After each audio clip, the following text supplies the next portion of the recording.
Hello, everyone. Let's bring Nancy home. If you know the whereabouts of Nancy Guthrie, please call the FBI Tipline. The information to call anonymously is in the description below this video. Everyone is saying that the kidnapper had a bite bit, bite guard, or bite cap to hold the flashlight in his mouth. A bite bit is typically made of silicone or rubber that fits over the end of a flashlight. They are designed to provide hands-free illumination for tasks without damaging teeth. The problem with a bite bit, bite guard, or bite cap is that the flashlight would have to stick out of his mouth and would be visible. Even this Coast Pen flashlight is too long. He is not going to deep throat a flashlight.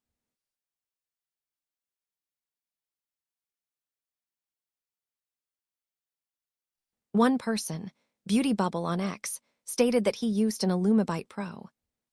However, it has the same problem. It would stick out of his mouth. You can clearly see in the video and photos that there is no flashlight protruding from his mouth. The flashlight he used fits completely inside his mouth. He can close his mouth normally. He is merely opening and closing his mouth to control the light source. Okay, so what did he use? He used an Olight imini 2 Keychain flashlight.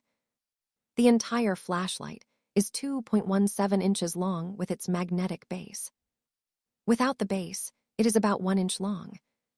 To turn the Olight imini 2 Keychain flashlight on, simply remove it from its base. It will stay on until it is placed back on its base. He can fit the flashlight without its base in his mouth easily. He can just open and close his mouth when he needs light. It's 50 lumens.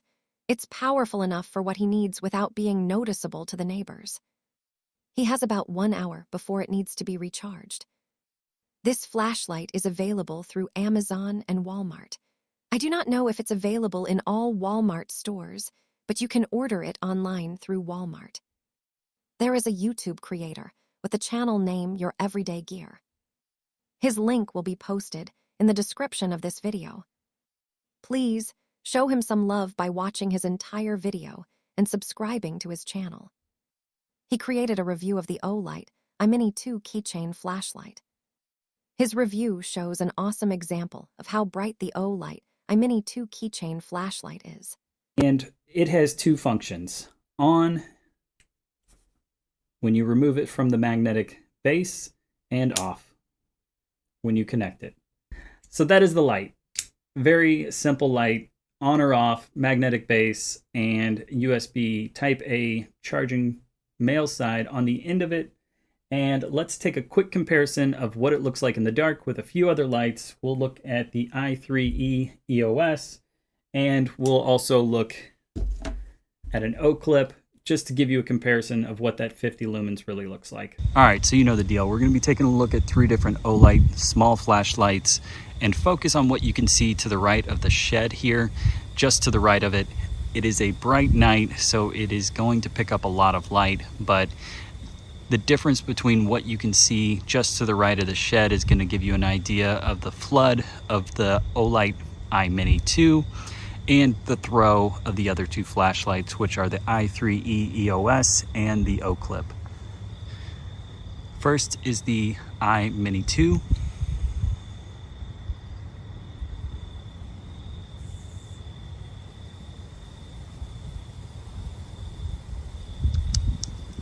Then we've got the i3E EOS.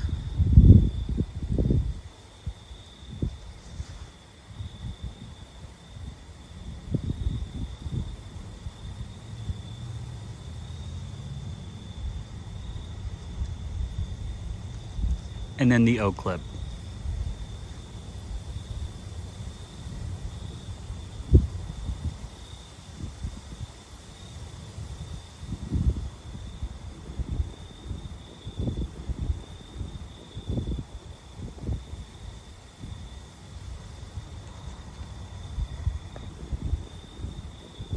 It seems obvious that the perpetrator was using an Olight imini 2 Keychain flashlight inside his mouth.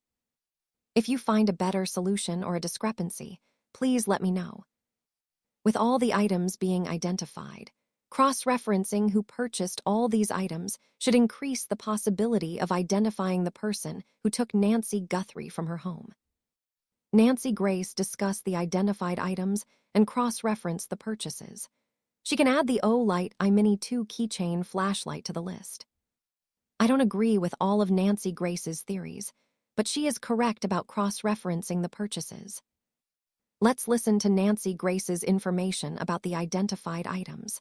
And please don't forget to show Nancy some love by watching her entire video. The link will be in the description of this video. We're looking at a guy that shops at Walmart because we know the Ozark hiking backpack. We know he likely, and jump in, Dave Mack, if I've got any of this wrong. Everybody, please don't wait on me to call on you. The polyester holster, not typically used for a revolver, not typically used for a semi-automatic. You can see the clasp over for the hammer. That said, that's sold at Walmart, and very few of them in the Tucson area.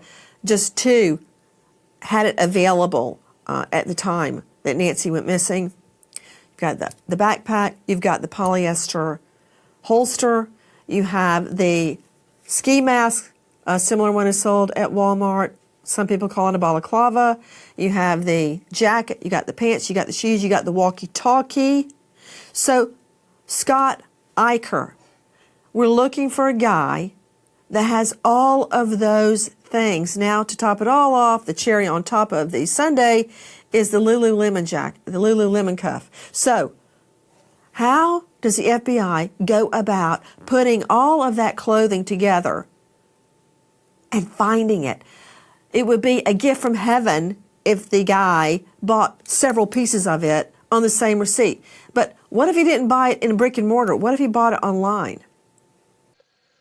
Yeah, I mean, that'd be great to, find a suspect or several suspects that bought all these items at a Walmart all at the same time, right? Wouldn't that be perfect? But that's probably not the way it's going to happen. They could have bought it separately. They could have had a girlfriend buy it.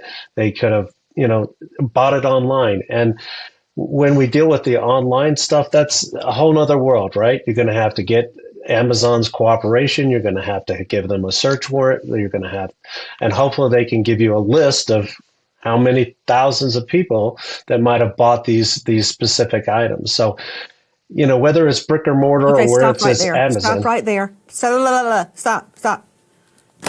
Of course they've given them a warrant. Okay, let's just jump ahead, please. So they've given a warrant to Amazon. They've given a warrant to Walmart. But can't you see, wouldn't you agree that it would be limited to the Tucson area, not everybody in the world that bought these items? For Pete's sake, well, of course, we had Kohberger in our sights before they did the Amazon search. So that made cracking Kohberger's Amazon search easy. We don't have a perp yet. But it can be limited to the first Tucson, then going out, who could have ordered at least one or more of these items. Come on. You've got the walkie-talkie. You've got the backpack. Right there. You've got the jacket, the balaclava.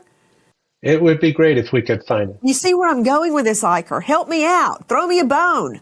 I do. We got to remember this is still a massive investigation, no matter if it's just bought in Tucson or then you got to start, as you said, going further out from Tucson.